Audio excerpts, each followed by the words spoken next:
Hey Loretta, can you relay to Mike that we are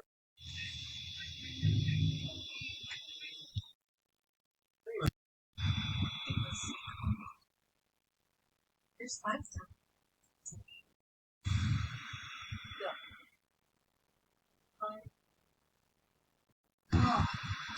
let it go from the center line? You want to take a sample of any of these small sulfide rocks down here at the bottom, that would be fine. It's a very technologically difficult thing to pick up a rock at the bottom of the ocean. Sample collection device. That's really at the core of what we're interested in. How are humans going to do these small, easy tasks in a difficult environment? Well, we got currents. Come on, give her a grip.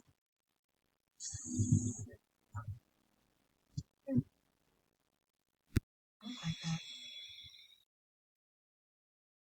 You can imagine we're all feeling, we all have that exploration bug. I love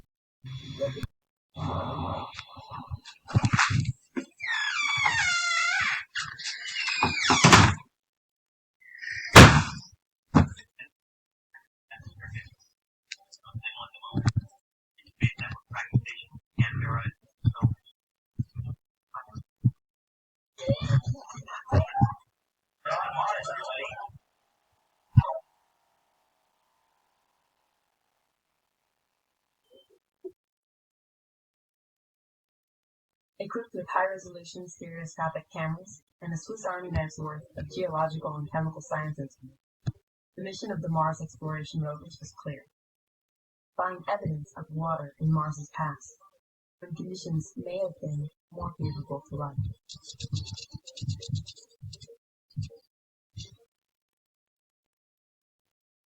You can learn a lot from a rock, if you know how to ask, and you know where to look. Of the two rovers, Opportunity really hit the jackpot. The ancient bedrock was absolutely loaded with hematite, an iron-bearing mineral that usually forms from interaction with liquid water. Then scientists detected jarosite, a mineral that suggests the rocks may have been soaked in acid groundwater or in a hot springs environment like Yellowstone National Park.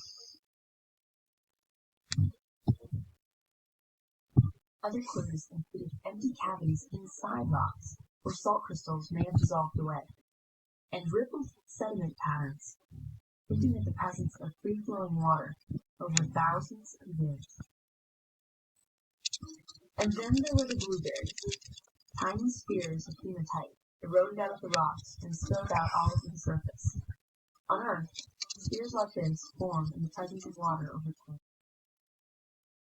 Both Spirit and Opportunity helped confirm where the water was on Mars, but they were not equipped to tell us where the water is